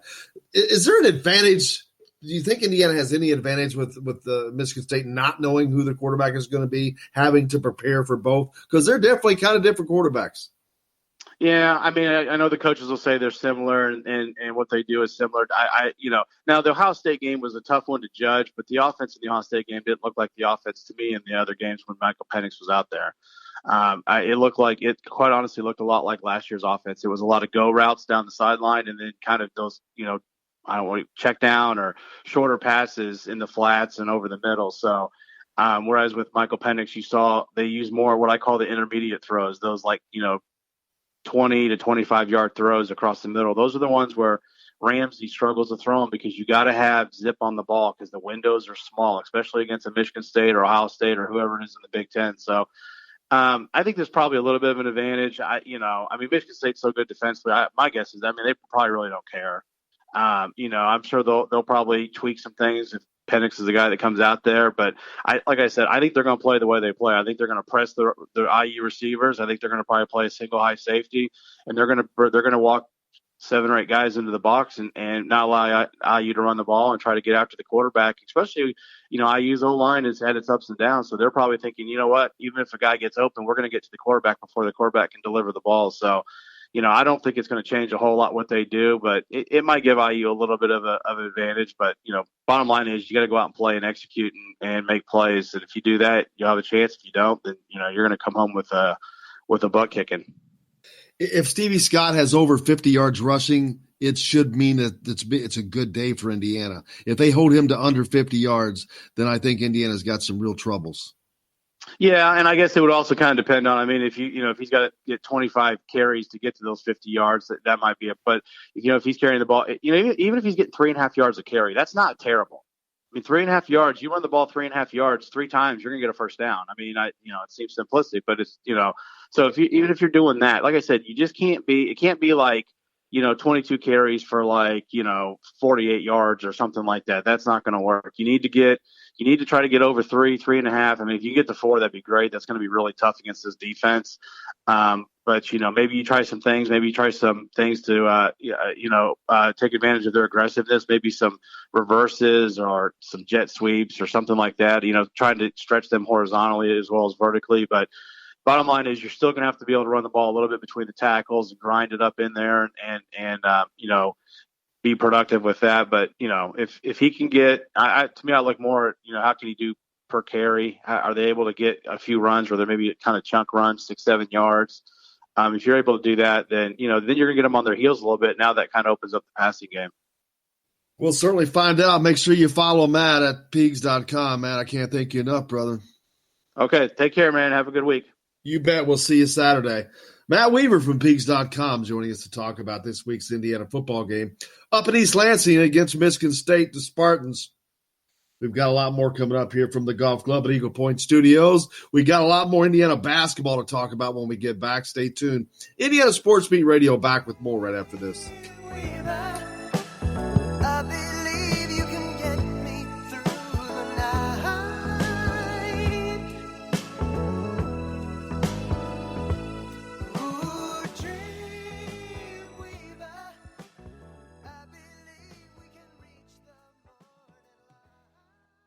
Hello, everybody. Jim Coyle from Indiana Sports Beat. When I'm not covering the Hoosiers, you can find me at Bubba's 33 in Clarksville, located on the northeast corner of I-65 at Veterans Parkway. Bubba's 33 has hand-tossed pizzas, bold burgers, and ice-cold beer from a select list of local craft brewers. An incredible food selection, all made fresh daily. Whether you're meeting the team for that post-win meal in the family dining area or meeting friends for happy hour to watch the game on one of Bubba's 50 TVs. Bubba's 33 in Clarksville. pizza, burgers, beer. We all want a winning smile for those championship photos, and that's exactly what you will get at Reynolds Family Dentistry in Sellersburg. Reynolds Family Dentistry has been serving the dental needs of Hoosier families for over 30 years. Let Doctors Roger and Jay Reynolds take care of your family. Just off of I-65 at 809 South Indiana Avenue in Sellersburg. Call 812-246-3368. That's Reynolds Family Dentistry, 812-246-3368.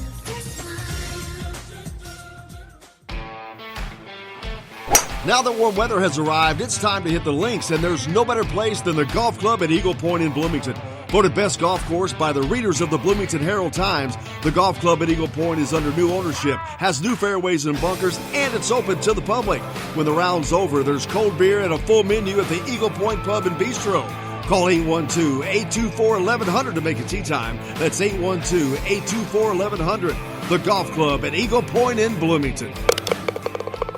This is AJ Moye. This is Dan Dockett. Hey, this is Michael Lord, former Indiana basketball player. This is Indiana football coach Tom Allen. This is Jim Coyle with the Indiana Sports Beat. You can always like and follow us on Facebook. Always follow the show rebroadcast on iTunes, Google Play, iHeartRadio, Spotify.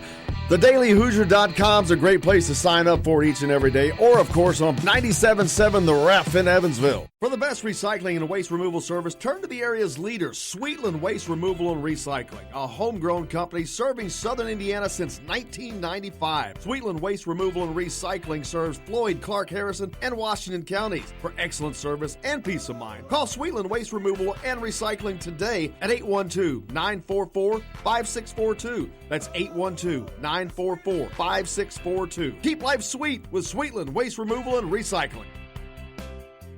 I'm Rain Shaddy, and I'm a Hoosier. As a toddler, you could always find me running around in a cream and crimson onesie and a red IU hat reminiscent of those worn during the world-famous William Tell timeout, shouting, "Go Hoosiers!" Like many other alum, I chose to make Bloomington my home.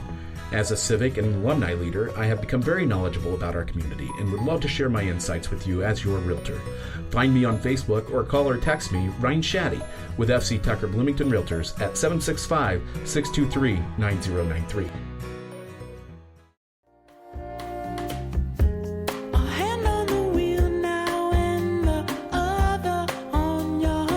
Welcome back to Indiana Sports Beat Radio here on this Thursday, September 26th from the Golf Club at Eagle Point Studios.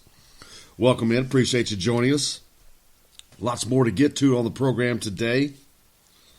We've already had our roundtable.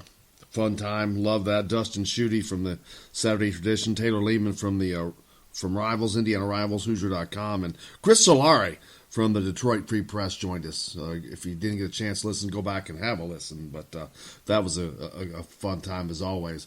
Coming up now, Archie Miller met with the media yesterday as part of Indiana basketball's Media Day festivities that went on for 2 days. We had the players the first day and Archie yesterday. But here's what Archie had to say. Then we'll open it up for questions. All right. Welcome. Back to another start here of college basketball season. It's always an exciting time. I think for our basketball program in general, we're anxious to get kicked off. It's been a long preseason. It's been a good preseason. Hopefully we'll finish up here in the next 5 to 7 days. But it's been uneventful, so to speak, which is very rare as you start the fall term, where you don't have a lot of hiccups, ups and downs, learning each other. I think our older guys have been very calm. They've been very good with their leadership on and off the floor. And I think our newcomers, two true freshmen and Joey Brunk, those three guys, man, they fit in seamlessly. They've been pleasant surprise, not only from the summertime, but also as we've started school here. And number one, how much they're embracing the challenge of joining a group, and also the embracing the challenge of striving to be the better players on our team, better leaders. They're not waiting around to learn. So it's been a good group, and like I said, our staff, we've worked very, very hard to get to this point in terms of the off season and planning, and we're excited to get started like everybody. Okay, first question.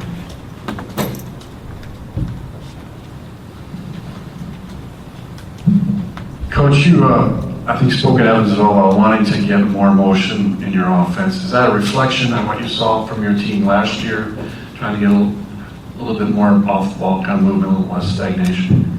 Well, I think, each team is different. Every season you have to play to your strengths. This team in general, and looking at the parts that we have and how we're going to have to be built, we're going to have to be, much more difficult to deal with, which has to have a lot more randomness into what we do. We have to utilize our versatility with them guys that can play multiple positions together, and we're going to have to move that ball. And to do that, you're going to have a lot of concepts and action, to the way that you play. And I'm excited to coach this team in that regard. That we do have a lot of different guys, I think, that can play together that may look the same and do some things differently. But there's some versatility, there's some interchangeable parts, and I think that's going to be the quest for this team is by far and away offensively is to have more movement, definitely have more ball movement, and play more people. And to do that, I think you definitely have to spend more time on the concepts and guys playing the game together rather than just a play or two or a guy or two. It's going to be much more of a by-committee team on both ends of the floor, but from an offensive perspective, how we generate offense, how we score, how we're efficient is going to be through the bulk of the parts, not one guy.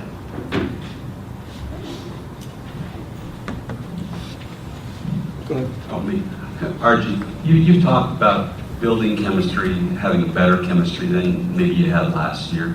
How do you build it? How does that just kind of happen organically, or are there things that you can do as a head coach to move that process forward? Well, I think you're always on a quest as you guide a team, whether you're on the team or whether you're on a staff or you're the head coach, you're constantly trying to put people in situations where they learn one another better, they spend more time together, there's more communication and working together. I think, for me and learning how things go, especially with young people these days, they can very much, stay in their own lane, stay on their own phone. You name the setting, with young people these days, they very literally, they don't talk as much as they used to. So we're trying to put our guys in situations where it forces them to obviously communicate, be more active with one another always. But I think the one thing that's unique as you get older, as you have more familiarity with each other, you have more closeness. You're not as new. Last year's team had 5 true freshmen and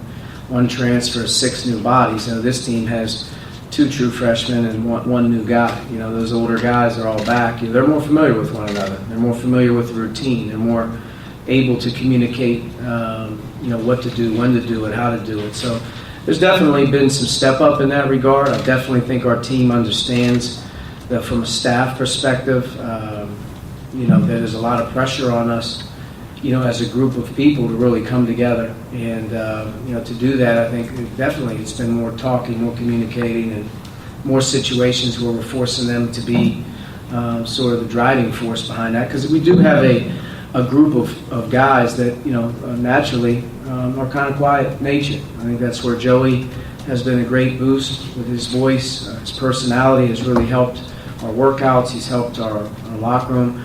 The younger guys who get a year under their belt have changed. Robert's done a really nice job in our workouts. He's taken a concerted effort to communicate better, to talk better, not be quiet.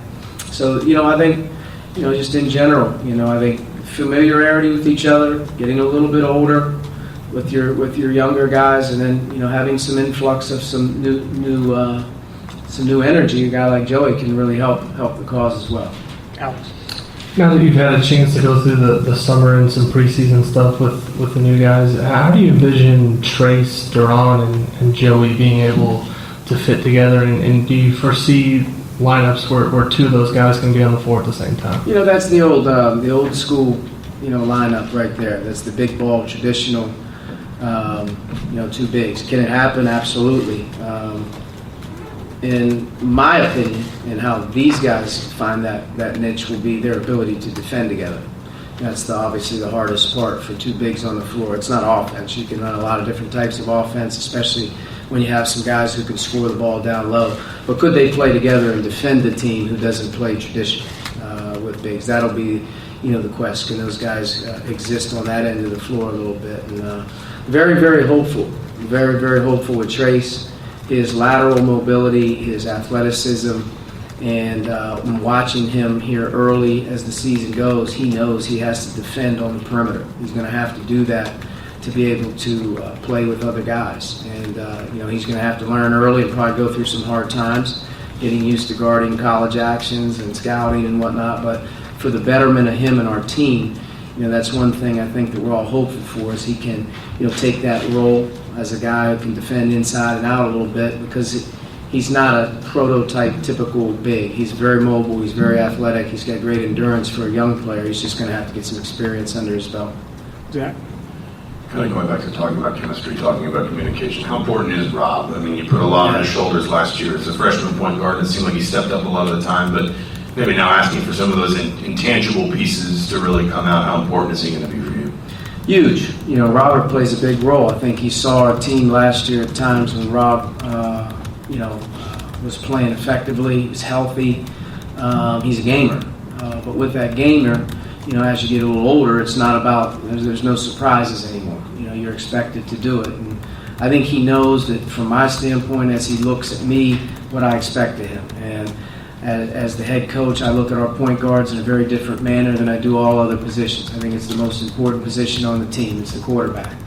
And it starts with Rob, on the defensive end. He triggers us in a lot of ways in terms of his on-ball pressure and how he can establish, our defense in the half court. Offensively, playing the floor game that he needs to play. He's traditionally a pretty safe guy, which he does a good job there. And, getting more confident, offensively with his shot. But the biggest thing is probably what you said earlier, is to have an extension of your staff a little bit in terms of what you expect. And he knows that now. He's been through it over a year. And like he said, he has had a lot of experience under his belt. He's been through a lot in his 1 year. And he's more prepared to handle the communication part of it. And he knows that that's a big part of, his job.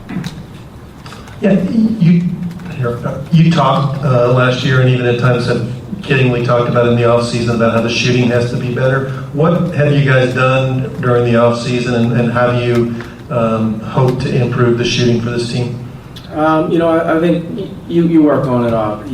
That's the simple thing, is each guy individually is taking some time here, and we're addressing it, working on it. And, I think there's been some improvement with guys. I also think the quality of the shots you get, is the key. The guys that are shooting the ball, and where they're shooting it from, how they're getting them, those are the good ones. And if that's the case, we'll have confidence in making them. But like I said, this team's built a little bit differently. Our versatility is more inside out than it is outside in. But I do think we have some guys that are going to have to stretch the floor for us to be effective, and that starts with our backcourt. Our perimeter guys obviously have to shoot it in, and we'll have to find some other guys that can add that niche. Demizi's a guy that we have some hope for in that regard. As a sophomore, he's going to have a role on our team. And one of the best things that Demizi does is he can shoot the ball. So, you got to start with that with him. And, hopefully adding Jerome into our mix here a little bit as we get started with the flow of the season. Jerome's best gift as a young player will be his outside shooting. And as he comes off of a year where he hasn't played, the rust and all that other stuff that you're going to go through trying to find it, hopefully he can find some rhythm. But he's another guy that I think can shoot the ball a little bit. Go ahead. Speaking of Jerome, could we get an update on his status? I know you've given a couple through this offseason. Yeah, I think we issued a statement about his clearance and what he's been cleared to do. Jerome went through a very tough freshman year. A lot of guys go through injuries. A lot of guys have to sit, and that's hard for people. Jerome not only did that, but he also had a condition that's not just an ankle sprain or a repair of the knee. It's a little different. So we've kind of listened to doctors, listened to trainers. Jerome's done his part. He's worked very, very hard to get cleared. Then when he was cleared, he did a very, very good job of fighting through the not playing, the rust, getting his legs back under him, his strength, his conditioning. And, we're proud of where he started at 5 weeks ago. As he started here in this 5 weeks, as he leads into October, he hasn't missed a workout. He hasn't been comfortable at all. With that being said, he doesn't obviously look to be the full strength Jerome that we inherited as he came off a high school season, but that's to be natural with any guy who's taken 6-7 months off. He's got to get his legs under him. He's got to get his basketball game back in terms of rhythm, catching, running, contact all of a sudden. He's bigger and stronger, yet he's not playing as strong as he once has. And I think all of that's just going to come with repetition of being out there every day. And we're hopeful. It's one day at a time, and we work with them every single day. Communication is always the most important thing. And I suspect there'll be some days where he doesn't feel as good as the other guys, maybe as well. But we're all very, very hopeful. I think he's very, very grateful. I know I am very, very grateful to the doctors and the training staff and just our administration in general, how much work, and information went into sharing and working towards getting him just back on the floor. So, and to his credit, he did his part. He worked very, very hard. So, when you work that hard to get back off any kind of setback, there's a little bit of pride in yourself. So he's anxious to get back too.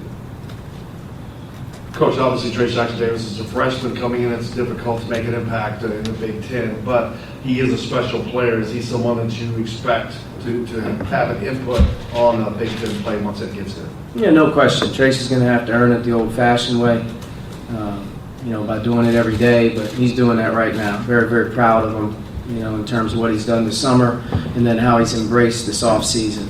He's gotten himself in terrific shape as of right now. He's got to continue to go with that. His athleticism, his conditioning are all, very, very impressive. I mean, he's a gifted young guy, and he's coachable. He's a guy that sponges it up. He doesn't know what he doesn't know, and he asks questions, and he's improved as a player. But he's going to go through some really hard times. I feel like college basketball is harder for young bigs than it is guards, just because they're not used to the pounding and the size, and in some cases in the Big Ten, the age difference that they get ready to see. So he'll go through that, but he's going to be put in the fire. I mean, he's going to be put in the fire. He was brought here to be put in the fire, and he can help our team immensely. I think as you watch us play, he's got some confidence in him, and the more experience he gets under his belt, the better he'll be. He's got to continue to work on his game. He's got to continue to evolve as a player, but he's going to get pushed, and he's going to get thrown in the fire, and he's going to have to earn it. But there's no better guy that to be around than him on a daily basis with how he approaches things. Coach, it's your third year at IU. How do you approach this year differently than maybe you did your first year? And do you approach the season differently now than you did when you first started your coaching career? Each season is a unique challenge. Each season is different. Each team is different, regardless if you return a ton or if you bring back a bunch of new guys. It's starting over. You have 10, 12, 13 brains that need to be reset and focused on the mission that we have as a group. And we're going to have to get some roles identified quickly. We're going to have to, get the, new chemistry and how we're going to have to do things, put forth, and we're going to have to earn our way, just like every other team. But no, I don't change anything. I mean, every day's hard. Every practice is difficult. Every game that you prepare for is hard. It never changes. And this team is going to be, pushed. For us to have a great season, we have to be all locked in. We have to be all bought in. We have to play everybody that we have. There can't be a game or a day that we don't feel like, hey, we can use everybody. Every single guy in practice should expect to help this team. And I think that's a good thing. That's a good thing that everybody has a chance to contribute and help. And, how much is up to them. But, no, I think right now we're at ground zero. We're building our team. And, this team in general, as we've talked, there's some older people who have been with us for a couple years. And I think those guys obviously, hopefully, are our strength inside the locker room, more so than they are on the court. Inside the locker room is a huge thing for this group. Everyone's got to understand the importance of every day. And to max out everything that we have, every single guy's got to really, take care of one another. They got to be about the right things and be about one another. And, that's from me all the way down. This team has to have unbelievable humility. It's got to have a great work ethic. And it's got to, give more towards the other guys on the team to get the most out of them so we can be the best we can be. Coach, Al talked about getting reps at point guard yesterday, and he seems to be a player who's shown steady improvement throughout his career. What have you seen kind of that might be different from him, that might kind of jump into another level from this offseason to 2019? One, he's a great person. He's always been about the right things, and he continues to be the same way right now as he was when he got here. That's a credit to his family, and it's a credit to, how he approaches things, not only in a basketball perspective, but just in general. He's a great guy. He's a great person to have on your team. He's a great, guy to go to class. I mean, he's a great guy. He takes a lot of pride in his individual improvement, and he works at it. And he's a much better player. He's stronger now than he has been in the past. He's heavier now than he has been in the past. And now he's experienced now a lot of minutes, in a 2-year period. So we count on him to do a lot. Definitely, without question, I see him playing a lot more point guard for us this year. I feel like that's going to be something that's going to help our team. It's going to put, if it's not Rob or Devontae, it's going to put him on the floor as an older player with the ball in his hands. That's important. I think the second thing is it has a chance to maybe play some other guys off the ball that can do some different things as well. But he'll play off the ball as well. He's one of our more consistent shooters, and he knows what we're doing, for the most part. But he's been a terrific teammate since day one, and right now I really count on him being not only a terrific teammate but a terrific leader for us. Go ahead. Yeah, Coach, last year you were one of the top-rated defensive efficiency teams in college basketball. How do you assess this group defensively this year, and what are your thoughts about, in terms of how you guys will be able to match up scheme-wise, both team and individual? Well, from an identity perspective, we always want to be a hard-playing, tough-minded team that competes and plays, hard on both ends, but in particular defensively, from year one, gradually improving to year two, obviously adding some new players, some young guys into the fold, and having a core group that came back for our second round. I think our defense was better against great competition at times. Weren't as big as we needed to be. Obviously I think at times when we were able to play a little bigger last year, it helped us. And I think this year's team will start off in that mode, a bigger team inside. So, hopefully with the added size, it helps you on the glass, it helps you around the basket a little bit more. You would hope that your returning players, obviously from a system perspective, can really hit the ground running and help your new players. Although Joey's a new player, he's a college player who's coming in, who's competed and played at a high level, so he knows what it's like in terms of effort level. But we got to get everybody on the same speed in our scheme, and personnel groupings are everything in terms of matchups. But our system is in place, and if we embrace and we buy in on that end, good things happen. And I know we'll teach it the same. So I think defensively this team has a chance to be pretty good. It has some size. It has some real size, 3 through 5. Where you could be 6'7", 6'8", 6'10", 6'9", where you have that type of front line size around the basket and on the glass, protecting the paint. That's sort of what the league is built on. Backcourt, you have Devontae in his third, Al in his third, Robert, who's a terrific defender, and you have Armand, who's a very intelligent freshman who will be able to pick some things up, defending the backcourt. And you need Demezy and Jerome, to get more experience and find their way on the perimeter. Being able to defend, on the perimeter is something that those two guys are going to have an adjustment at. But they give us some versatility as well. Justin Smith is an integral part of our defense. He was able to go as a freshman to a sophomore, and in our good moments, in our best moments, and some of our best wins, he was integral in what we did. Not only how he played offensively, what he did for us defensively. He's got versatility where hopefully we can move him, back and forth from the perimeter to the small forward slot. And to me, he's as capable as a defender as there is in college. He's as good as it gets in terms of talent and athleticism. His mind's right, and he's really focused. He's really, to me, will be one of the better defenders in the Big Ten. Coach, obviously, last year losing 12-13, that was kind of the big turning point of the season. And what were your biggest takeaways from that, and what can you kind of look at to do differently this year to ensure something like that doesn't happen again?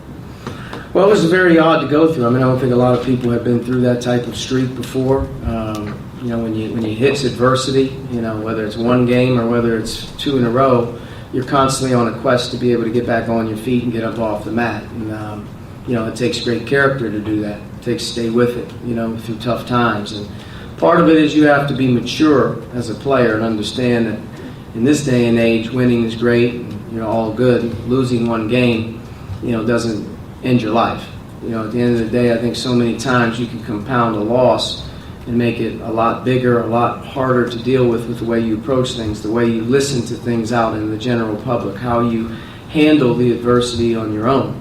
And I think that maturity will be a huge part of the development of this team, is to not get carried away with the outside noise, the negativity, the cluster that everyone deals with in athletics in this day and age. You have to be able to stay tight, you have to be able to stay calm, you have to be able to have great togetherness through those times. That's something I think as you looked at our team towards the end of the year, being able to even find a way to get off the mat, what were the key things? Well, they never stopped working to progress. Certain individuals stayed with it and had their best moments towards the end of the season. So there's always some things you can learn with, but I would say handling adversity, dealing with negativity when it's thrown at you, and rightfully so, you have to respond to those things in an unbelievably tough-minded manner. And from me all the way down, you have to be really, really locked in and focused on the next step, the next day, and you're not going to be able to do anything until you can get through those hard parts. And to me, that would be a great maturity lesson for our returning guys who have been here for a couple of years, is to be able to understand that those things happen, and the way you respond is the most important thing. Okay, Rick and Zach. We're 20 minutes into this, and not much talk about Devontae yet. He is back as your leading scorer. He was terrific the last 7 games of the season, especially with his three-point shooting and other things. What do you envision from him this year, and what his role be? Devontae did finish the season fantastic for us. I mean, if you look at the games that we were able to win towards the end of the season, or some of the games that we were able to play, we've always had sort of another perimeter player or 2 perimeter players really kind of play well. When he's played well throughout his time with us, we've had some great wins. Consistency is the thing that we're looking for, but he's coming into his senior year. Mentally, he's in the best place that he's been since I've been here. His 5-week preseason and his off-season has been very distractionless off the floor, and then on the floor, in the weight room, in the conditioning areas, he's hit all-time high marks. So he's good there, best he's been. He's our most talented offensive player, without question. And to be able to get the most out of him, you're going to have to live with him doing some things at times that probably, you'd like to take back. But for him to be able to be himself, for him to be able to do it at another level more consistently, he's got to have some more rope. And I think that's where guys like Al and playing the one more, comes into a little bit more place. Devontae, when he needs to score, we have to have the ability to put him in situations where he's more of a primary offensive weapon, where he's not bringing it up. He's more of a receiver than he is a facilitator. And I think, the way that he scores, the way that he can create, Devontae's going to have to play off the ball a little bit offensively for us. He's a talented player, but with those ranges, he's got to be solid. But I think Devontae's at a place where he's mature. He's a smart guy. He understands this is his last go, and hopefully he has the humility sort of to understand that how he finished last year, was a byproduct of him staying with it. He didn't have a great start in November when he had, back-to-back quad injuries that took him out of the starting lineup, at the beginning, and then he sort of worked his way through it, but he finished in a way that was really, really positive. So hopefully he uses that as a driving force to get started this year. I guess just to follow up on that, you talked about sometimes with him having to take the good with the bad. With a player like him who can, when he finds that groove, be so impactful, how as a coach do you strike that balance where you recognize that sometimes he is maybe going to do something that is frustrating, but that there's also that really impactful player in it? Yeah, I do think there's a delicate balance, because I think he's the type of guy that obviously when he is playing free and confident, he feels like he can beat the world. You need guys like that. You need guys on your team with that type of confidence. But there's a detriment when the plays are obviously getting you beat. And I think where he can respond differently and where he can understand a little bit easier this year is just because there's a few mistakes or maybe it's not working out well for him, that doesn't mean that it's not his day. He can just come right back on the next round when he gets his opportunity, because he knows he's going to get it, and he can get back to business, so to speak, of playing the game. He doesn't have to play the game worrying about making mistakes. He's just got to play the game and move on to the next play, because I think he's a guy at times that's hard on himself and sometimes gets down. And when he lets a bad play or a bad half kind of steamroll the game, or maybe even 2, rather than just moving forward to the next play because he knows he's going to be out there because he's one of our best guys. So, he's got to understand he's going to have some rope. He's got to understand that, sometimes he's going to have to hit the single, so to speak, rather than the home run every time. But like I said, he's as impactful of a player on this year's team as there is. He is as talented as an offensive player as we have, and he's an older, upper-class guy who's been through a lot of games, and I think he can play with anybody, and we're going to need him to. All right, Coach, thank you. Thank you. Hey, there's Archie Miller bringing the press conference to you there from yesterday. Part of the two-day IU basketball media day. Glad we could bring that to you as he met with reporters all day yesterday. Been a great show. We appreciate you joining us here today for the Sports Reporters segment and everything else that we've had. A lot more coming up tomorrow. Of course, the Todd father, Todd Leary, will join us. Tom Brew, also from Sports Illustrated Indiana, will be on with us as well. But we'll be back tomorrow with plenty more from the Golf Club at Eagle Point Studios. Until then, I'm Jim Coyle, and I will see you on the radio. Quicksand's got no sense of humor. I'm still laughing like